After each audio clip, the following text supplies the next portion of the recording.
Let's talk about what is supposedly a vaping epidemic among young children and, those aged 11 to 17, where doctors are now saying to the government if they want to bring back the smoking ban on the single-use vapes, but crucially also a ban on any flavour other than tobacco. Well, let's talk about this with Dr. Sonia Adesara, who's an NHS GP. Good morning to you.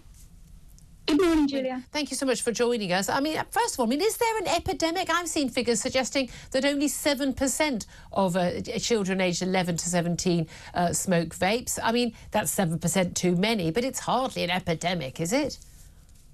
Yes, we've seen a proliferation in the use of vapes by children and young people and also adults in recent years. Over the past decade, we've seen a six-fold increase in use of vapes by children and young people. And it's estimated that in the past year, 18% of children and young people have used a vape. Well, they've tried a vape, but in terms of regular users, it's 7%, is it not? Yeah, I think is that an epidemic? 7% is too many, and I think we need to understand that the use of vapes by children and young people is extremely harmful to their health. We know that it can affect the development of child's brains. It generates toxic substances that can be associated with some cancers, but also it's getting them addicted to nicotine, which is a highly addictive drug. And we know from studies that children or young people that have used vapes in their childhood or as teenagers are 3 times more likely to be addicted to cigarettes. They're going to move on. So for adults, we all know about the harmful impacts of cigarettes. But vaping was basically about getting adult smokers off cigarettes, and huge number of people I know who've never been able to give up cigarettes were able to do so once moving on to vapes. But you're saying for children, it's actually becoming the gateway drug effectively to cigarettes rather than an alternative. Because in my day, look, kids smoked a damn sight more than 7% as well. But also they did things like sniff glue. Given a choice between my kid sniffing glue or smoking a real cigarette, I think I'd prefer them to vape.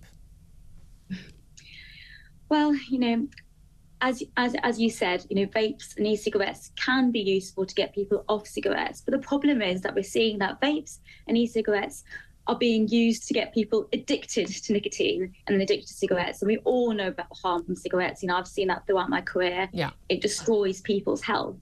And it's the tobacco industry that was responsible for promoting cigarette use and has destroyed billions of people's health across the world. It's the same industry that is promoting these products, promoting false information that these products are not harmful to people's health, and also have been promoting these products towards children through their use of their colours, their flavours. But here's the thing, Sonia. Well, look, there's no doubt at all these things are being promoted to children. We know the tobacco companies have quite happily lied over many decades. So I agree with you on all of that.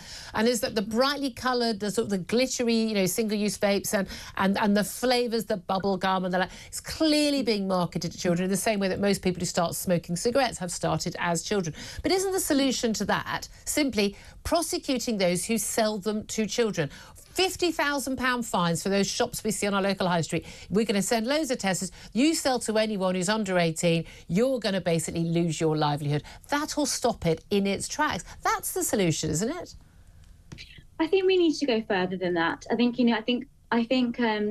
need to be. First of all, if you look at some of these vapes, they are absolutely being targeted towards children. There's no reason that we should be having vapes that are pineapple flavour or bubblegum flavour or bright pink. So I think we should be... Why not? What about if an adult wants a vape like that?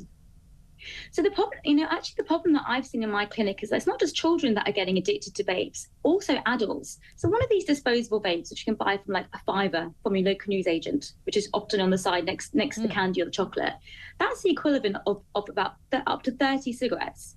Now, most adults wouldn't be smoking 30 cigarettes in a day, but they could quite easily get through that vape and having that nicotine content. And it's getting children and young people and adults addicted to nicotine. So I think we need to be looking at other countries that have regulated the use of vapes, brought in legislation. So there's things that we can doing banning the colours, banning the flavours, banning the branding and the marketing, so treating it like cigarettes. Yeah, I understand that could work. I just do wonder that they are still better than cigarettes, and for many people, they're a good solution to get people off cigarettes, which are much more harmful. Sonia, I'd love to talk to you about this at greater length. We've got to go to a news break. Do come on the show again. I know that, let's be honest, the vaping topic is going to keep coming up, but I'd love to get the thoughts of actually Benedict Spence on that in just a couple of moments. Good.